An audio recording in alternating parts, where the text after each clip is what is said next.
I've been using this Zwift Ride with the Wahoo Kicker Core for a whole month now. At the point of making this video, I've ridden it in 15 max effort races and several long distance group rides. I've covered 560 virtual kilometers on it so far, with some of that being uphill. I'm not sure if the uphill on Zwift makes any difference to this video, but I thought I'd add that in there anyway. I've not just been riding loops on Tempus Fugit in Zone 2, listening to the Archers on Radio 4. My point is, I've used it for what I think most people would use it for on Zwift. So it feels like a really good time to make a review video about the Zwift Ride. Now, in most instances of using this bike, I've absolutely thrown it around and made it dance like R2-D2 after 2 cans of Stella.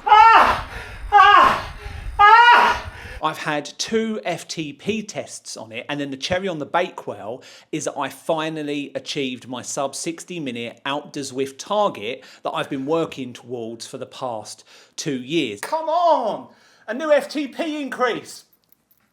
Let's go. Now, I was planning on using this bike for 3 months before I made a review video about it, but spoilers, I've been so impressed with it after only the first month that I've decided to share my thoughts and views about it now in this video. Now, I'm going to stand up for this bit because I need to show you the other bike that's behind me, and I think it might make the video more dynamic. I'm trying to be creative, guys. Now, I will start by saying that I made an unboxing and first impressions video when I first received this bike from Zwift. At that point, I had no real understanding of how it would perform versus my other indoor trainer, which is a watt bike. Now, I would recommend going to watch the unboxing and first impressions video, as I'm not going to cover old ground that I mentioned in there, and it also adds context as well. I started on Zwift in May of 2023, so 2 years ago now, and for that whole time, I've been using this watt bike Atom. I've not made a review video of the watt bike, as up until now I've not really had anything to compare it to. Now I do,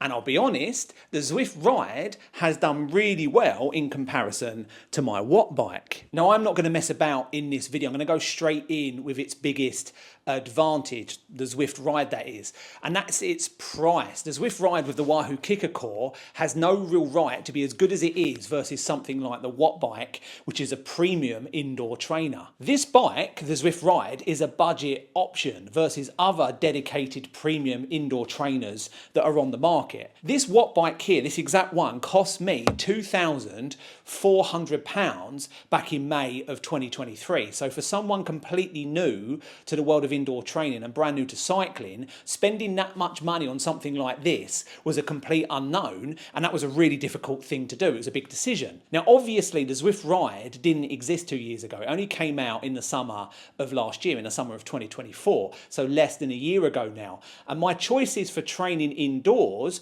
on a bike of any kind was very limited. This Zwift Ride setup that I've got here costs £1,200 minus a penny. This cost me £2,400. This bike is £1,200 cheaper than this bike. I could buy 2 of these for the same amount that the watt bike cost me. And that kind of blows my mind and really puts this review into perspective.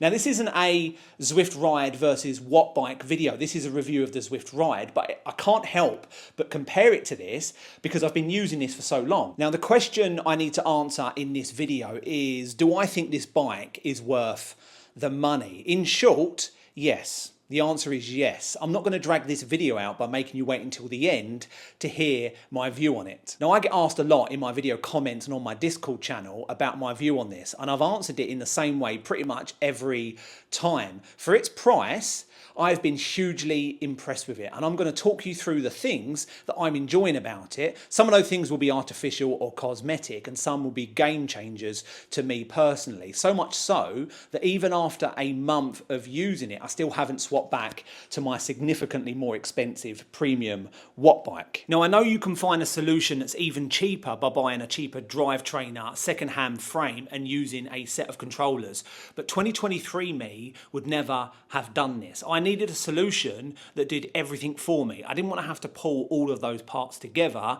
and assemble them, hoping everything worked. So I scoured the internet, and ultimately I decided to settle on my watt bike Atom, and I never regretted it. I still do love using my Watt Bike Atom. Now, what I suppose this boils down to is value for money. Now, I will say that Zwift did send this to me to use. I have not paid for it. However, this is not a sponsored video, and Zwift had no expectations on me to make this video. I don't make negative videos. If I don't like something, then I probably won't make a video about it. And I could have very easily have kept using and enjoying the Zwift Ride and not made this video. Or if it was inferior to the Watt Bike, I could have just swapped it straight back, having tried it out. I haven't. I'm still using it and will probably continue to do so. However, it is a very difficult decision to make because the Watt Bike cost me so much money. Back in 2023, I still weighed 120 kg. And even though I'd already lost 70 kg at that point, I knew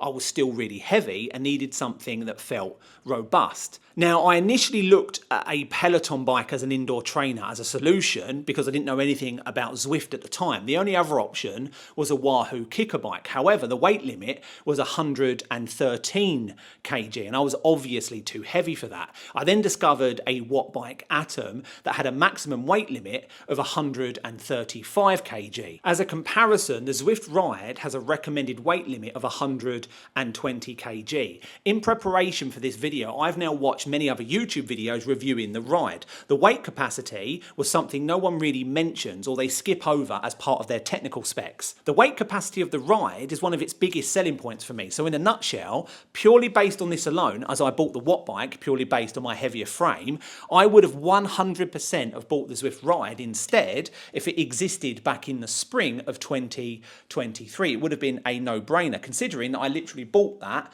because I considered myself to be too heavy for anything else on the market. Now, one of the benefits of the Watt Bike is its really heavy frame. The thing weighs a ton. I mean, not literally, but it feels like it's not far off. Because of this, it's incredibly robust. Now the thing is with this Watt Bike, this weighs an absolute ton. I can drop my enormous sprinting watts, and if you've been a long-term viewer of my channel, you will know I am known for my explosive wattage. I haven't got it.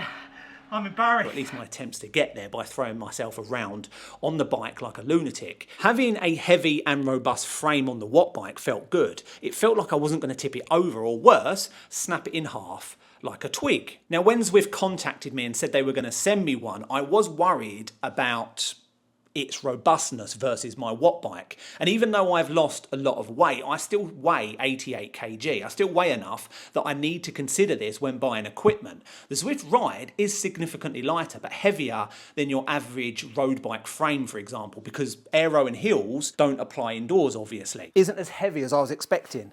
It feels robust. It doesn't feel like it's too light. You don't want it too light when you're on it sprinting, otherwise it'll be all over the place. Now, I know I'm going to get this in the comments, and I know that once you've got these bikes into place, like a sofa or a fridge, they're probably not going to move. But the Ride seems to be holding its own, even with me attempting to throw it around. I haven't tipped it over, and strangely, unlike the Watt Bike, I haven't made it shimmy across the floor. Every now and then, I had to move the Watt Bike back into place, as over time, I'd walked it out of position. This hasn't happened with the Zwift Ride, probably because most of the weight is in the back end. The frame is connected to the Wahoo kicker core trainer, and this does weigh quite a bit. I think this keeps everything from breakdancing across the room, and that's important to me as someone who is not wafer thin.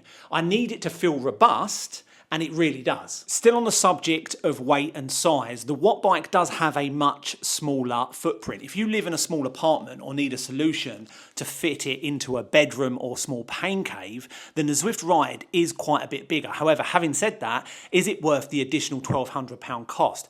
I don't think it is, but I'm not restricted on space. If I was, then I might think twice. But knowing I was saving that much money, I could probably make it happen by moving furniture around and saving the difference in the cost. I mean, who needs a bed to sleep in? You could just sleep under your Zwift frame. Now, of course, I'm using my Watt Bike as a comparison here, which is very short on its footprint. It takes up significantly less space. However, I've never connected my bike frame to an indoor trainer, as I'm pretty sure the footprint footprint would be the same with the Zwift Ride when you compare the two. Considering it's the same size as my gravel bike, this really isn't an issue for me, and it probably wouldn't be for most people looking to buy this as a solution to their indoor training. I've also read quite a lot online about the amount of noise the ride makes when you ride it. When I received it, I expected it to be really, really loud, and it really, really isn't.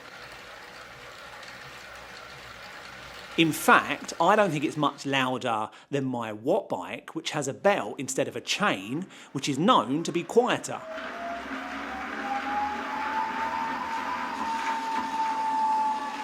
The amount of noise the Zwift Ride makes is perfectly acceptable to me. I make significantly more noise when I'm riding it with my grunts, heavy breathing and eyes.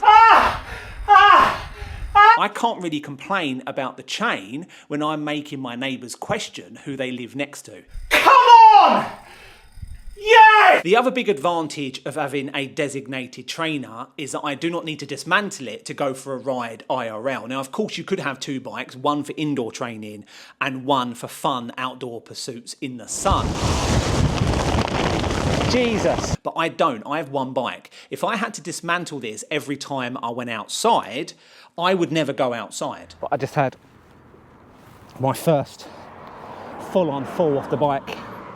Went straight down like a sack of potatoes. And then staying on the subject of being able to attach other bike frames, the Zwift Ride package with Zwift, which includes this Wahoo kicker core with the Zwift cog, and I had to Google what the Zwift cog was. This means I can, if I wanted to, switch out the frame and attach my own bike to it. I see two real benefits of being able to do this. For example, over my watt bike. The first, I'll admit, is less likely, which if I do damage the frame, I can still use the trainer and vice versa.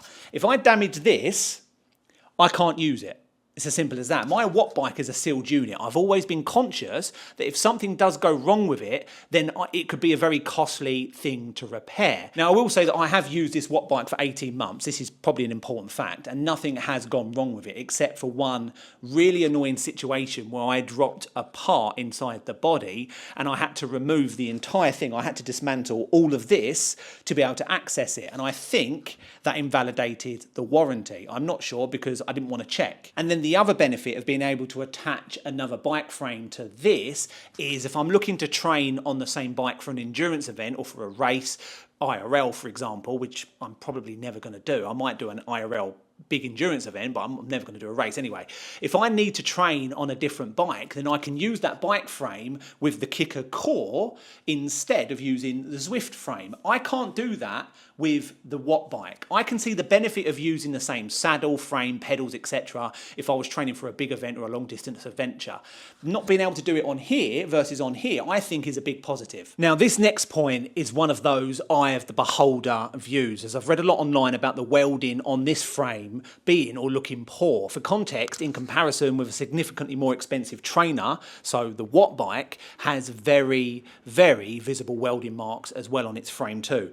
I don't know if that's relevant. I've read quite a lot about people mentioning these welding marks. As you can see, they're very pronounced on the watt bike as well, and that's double the price. So I'm not sure how relevant these comments are. And on this point of talking about the frame, I think the Zwift Ride with the kicker core looks better than the watt bike. That's just my opinion. With its designated frame, real chain, as the watt bike has a belt, and trainer setup, the kicker core, I feel slightly closer to looking like a real cyclist, and I certainly feel like a real cyclist with a real chain. This is a cosmetic point, I know, and looking at a lot of other pain caves online, not everyone worries about what they look like. And I agree, don't worry about what you look like, just get the job done. I completely get it. But I like how it looks, so I thought I'd include that in the video. The other thing I thought I'd mention is initially I thought the Allen key being located under the frame was a bit of a gimmick, but I found it really handy for quick adjustments. It just removes that need, that annoying need to search the garage looking for the right size tool. I've also used it for putting furniture together, so there you go. And then the best bit about the Zwift Ride for me is its integrated buttons and controllers. I've had problems with my watt bike losing connection with Zwift during races before. It didn't happen every time, but when it did, it was always at the worst possible moment when I'm sprinting or trying to climb a hill and not get dropped. Oh, so annoying! I've not had this happen once on the Zwift Ride. I don't know what's caused it with my watt bike. I'm just hoping that because the Zwift Ride and its components are sold by Zwift, that they have ensured that everything works with their app. So far, so good. This for me is its biggest advantage. Knowing I can just jump on the trainer and have it work without issue or needing to troubleshoot is its biggest advantage. Now I will say that I really like the positions of the buttons for gearing, the fact that everything is built in, it's all in the right positions. It feels so much more comfortable. Now the watt bike has these rubber covers on the handlebars. They're there to protect the inner workings from sweat, something that Zwift Ride doesn't really have. It has its handlebars covered, but they seem to be so much more well designed, if I'm honest. Sometimes during big efforts or sprints on the watt bike, I would occasionally pull these covers off and I'd keep having to hit them back down to ensure they wouldn't slide up during long rides and races. This was really annoying and something which I am really grateful don't exist on the Zwift Ride. Because of these sweat hoods on the handlebars on the watt bike, I had to fit the Zwift Play controllers to the drops. And even though they worked, they took up a large portion of the drops, meaning I had reduced hand placement during sprints. Because the watt bike isn't built specifically to be used on Zwift, there is always going to be compromises. And then this is my final point, and that's that Zwift really seems to have a good level of customer service. This wasn't something I was going to put in the script. I'm not talking about my experience with them, but the anecdotal feedback I've heard from everyone that I know have had dealings with them. I've also read loads of comments on my videos and in my Discord server from Zwifters discussing how their dealings with Zwift's customer service department has resulted in a positive outcome. I will say fair play to Zwift for working really hard on this because I haven't heard a negative thing mentioned and it's the reason I'm putting this in the video. Now everything I have said so far in this video probably could be mitigated against, alternative solutions found, or the points I've made are just relevant to me and not you. That makes a lot of sense. However, unless you have unlimited funds and pay Elon Musk to design you your own bespoke trainer, there are always going to have to be workarounds and compromises, as no one person's situation will be the same. However, when more issues are solved than not, and when the price is significantly cheaper than the competition's, then I feel comfortable saying I wished it existed 2 years ago and I was able to buy one then, as I think I would have spent the extra money which I saved on Tracy. If you're watching this. If you're not watching this, then I probably would have spent it on more cycling gear, as I still need to film my upcoming IRL cycling challenges that I'm hoping Zwift has prepared me for, at least from a fitness perspective. Shit. Now I will say, if you are interested in buying a Zwift Ride, I do have a link and discount code in the description. Make sure you click on the link and then use the code RyanZwift10. Thank you very much for watching this video. I hope to see you in next week's video. Cheers, guys.